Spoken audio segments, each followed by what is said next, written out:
Hello, एक बार फिर से स्वागत है आपका आपके चैनल दी वॉइस। तो इस वीडियो में हम बात करने वाले हैं कि जो इंडिया है उसने कनाडा को डायरेक्टली बोला है कि आप अपने जो डिप्लोमेट्स हैं उनकी जो नंबर ऑफ डिप्लोमेट्स हैं उनको रिड्यूस कीजिए और इसको रिड्यूस करके 41 तक लेके आइए। ये डायरेक्ट स्टेटमेंट इंडिया के जो एक्सटर्नल अफेयर्स मिनिस्ट्री है उनके थ्रू दिया गया है कनाडा को।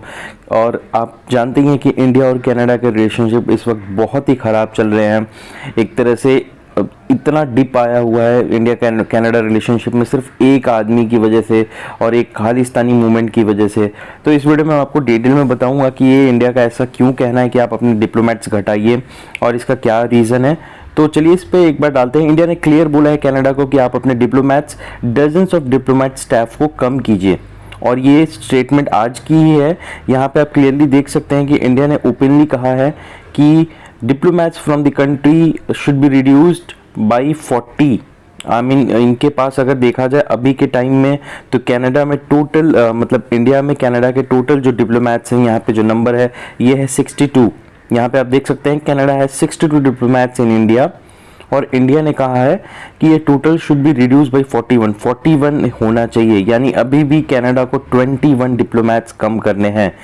इंडिया का ऐसा कहना है कि अक्टूबर 10 तक आप 21 डिप्लोमेट्स कम कर दीजिए अपने और इनको रिपार्ट कर लीजिए अपने खुद के कंट्री में। अब ऐसा क्यों हुआ है तो आपको याद होगा कि अभी कुछ दिन पहले तो खैर जस्टिन ट्रूडो आए थे इंडिया के साथ, अच्छी खासी मीटिंग भी रही। इनका जहाज़ भी ख़राब हो गया, इन्होंने बोला नहीं हम अपना जहाज़ खुद रिपेयर करेंगे, आपको ज़रूरत नहीं है, क्योंकि खालिस्तानी मूवमेंट इतना ज़्यादा बढ़ चुका था कनाडा में। और एक व्यक्ति है जिसका नाम है हरदीप सिंह निज्जर को मार दिया गया था गुरुद्वारे के ठीक सामने। और इसका जो किलिंग मतलब एक तरह से लिंक है वो जस्टिन ट्रूडो ने बोला था कि इंडिया ने ये किलिंग करवाया है, इंडियन एजेंट ने, इंडियन डिप्लोमेट्स ने ये किलिंग करवाई है। उनके कॉल रिकॉर्ड्स हमारे पास है, इंटेलिजेंस इनपुट हमारे पास है कि इंडियन डिप्लोमेट्स जो कि कनाडा में है इन्होंने ये किलिंग करवाई है। इसी के बाद सारा बवाल शुरू हुआ और यहाँ पे आप देख सकते हैं कि अभी जो इंडिया और कनाडा के डिप्लोमेटिक रिलेशनशिप हैं वो लोवेस्ट पॉइंट पे है। मतलब इससे कम तो अभी तक इससे पहले कभी नहीं हुआ है। अभी फिलहाल सबसे लोवेस्ट पॉइंट पे हैं वो किलिंग के बाद। ओपनली आप किसी कंट्री को अगर बोलते हो कि ये कंट्री कहाँ हाथ है, बहुत बड़ा मैटर होता है वो, आप ऐसा नहीं बोल सकते हो विदाउट एनी प्रूफ, तो बोल ही नहीं सकते। इन्होंने बोला तो अब इनका खामियाजा ये खुद भुगतेंगे। और यहाँ पे जस्टिन ट्रूडो ने लिख गया था कि Indian government could be behind the killing of Khalistani terrorist Hardeep Singh Nijjar. यहाँ पे खुद ये बोलते हैं खालिस्तानी और खुद बोलते हैं कि किलिंग के लिए इंडिया जिम्मेदार है। भाई खालिस्तानी है तो आप अपनी कंट्री में रहने क्यों दे रहे हो?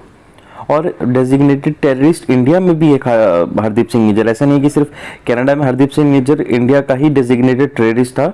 और पार्किंग लॉट के आउटसाइड गुरुद्वारा में शॉट डेड कर दिया गया था सरे में, जो कि जून 18 को ये हुआ था। तब से लेकर अब तक कनाडा और इंडिया के रिलेशनशिप जो है वो एक तरह से डाउनफॉल में ही चले जा रहे हैं। अब जयशंकर जी का विजिट था, जो कि हमारे फॉरेन मिनिस्टर हैं, उनका विजिट था। तो उनके विजिट पे भी अभी आप देख सकते हैं जो कि हमारा एक्सटर्नल अफेयर्स मिनिस्ट्री जो होती है उनको हैंडल करते हैं जयशंकर, उन्होंने क्लियर बोला कि कनाडा के साथ ये जो प्रॉब्लम है it has been there for some years. ये बहुत दिनों से है, ऐसा नहीं है कि सिर्फ ये जून 18 से किलिंग हुआ और उसके बाद से ये इशू आ गई, नहीं, ये बहुत दिनों से है। क्योंकि परमिसिवनेस दिया जाता है government regarding terrorism, extremism, violence in the country. आप अगर किसी को टेररिज्म करने की, एक्सट्रीज्म करने की, वायलेंस करने की परमिशन देते हो वो भी किसी और कंट्री के खिलाफ, तो ये अच्छी चीज़ नहीं है। अब हमारे कंट्री में ही अगर हम खुली छूट दे दें कि ठीक है आप आइए, आप बोलिए कि मतलब कनाडा बेकार कंट्री है, वहाँ पे ये है, हम ऐसा नहीं करते हैं, इतना ज़्यादा हम परमिट नहीं देते हैं। थोड़ा सा आप भले कितना भी डेमोक्रेसी हो, लेकिन आप अपने कंट्री में अगर आपको देना ही है परमिट तो आप अपना वहाँ पे डिफेम करने के लिए परमिट दीजिए। आप अपने कंट्री में किसी और कंट्री को डिफेम कर रहे हो, ये चीज़ तो मतलब सोचने वाली बात है कि कनाडा कैसे अलाउ करता है इस चीज़ को। और उसके बाद इन्होंने ये भी कहा कि the current situation can't be term as a deadlock. इसे डेडलॉक नहीं बोला जा सकता है और इंडियन गवर्नमेंट ओपन है एनी स्पेसिफिक रेवलेंट थिंग। अगर कोई भी अच्छी चीज़, स्पेसिफिक चीज़ जो कि रेवलेंट हो केस से या फिर इन चीज़ों को रोकने में, उसके लिए अगर इंडिया से शेयर किया जाता है तो हम बिल्कुल ओपन है, हम उस पर बात करने के लिए बिल्कुल तैयार है। ऐसा नहीं है कि हम एकदम डेडलॉक पे हैं कि नहीं हम बात ही नहीं करेंगे। तो ये मैटर एक तरह से बहुत हाई लेवल पे जा चुका है। डिप्लोमेट्स को वापस भेजना ये अच्छा साइन नहीं होता है किसी भी कंट्री के मतलब रिलेशनशिप के लिए। लेकिन जो है, अब आप किसी पार्लियामेंट में जाके अपने आप ओपनली बोल रहे हो कि इंडिया रिस्पॉन्सिबल है, तो इंडिया तो आपको जवाब देगा ना। इंडिया चुप रहने वाला तो है नहीं भाई। हम कैसे आप बोल दिए कि इंडिया रिस्पॉन्सिबल है? आपके पास कोई प्रूफ है, कोई वीडियो एविडेंस है, कोई ऑडियो एविडेंस है, कोई कॉल रिकॉर्डिंग है? कैसे आप बोल दिए? आप जिसने शॉर्ट डेट किया आपने उसको भी अब तक अरेस्ट नहीं किया है, तो आप कैसे बोल रहे हो कि इंडिया यहाँ पे इन्वॉल्व है? तो इंडिया की तरफ से ये स्ट्रॉन्ग स्टेटमेंट था कनाडा का कि आप अपने डिप्लोमेट्स कम कीजिए, बहुत ज़्यादा नंबर है। क्योंकि डिप्लोमेट्स होना एक अलग बात है, बट उनको फैसिलिटी प्रोवाइड करना वो इंडिया की तरफ से ही की जाती है। उनकी सुरक्षा, उनका बहुत सारा एक्सपेंडिचर अपनी कंट्री की तरफ से ही बेयर करना पड़ता है। इसलिए इंडिया ने बोला बस हो गया, आपको जितना करना था आपने कर लिया, अब आप अपने डिप्लोमेट्स कम कीजिए और यहाँ से चलते बनिए। 21 डिप्लोमेट अभी कम करने पड़ेंगे कनाडा को अक्टूबर 10 तक। आज 3 तारीख है, तो उनके पास सिर्फ 7 दिन का बचा है अपने डिप्लोमेट्स कम करने के लिए। अदरवाइज उनकी जो इम्यूनिटी है वो खत्म करके उनको भेजा जाएगा, वापस आप जाइए।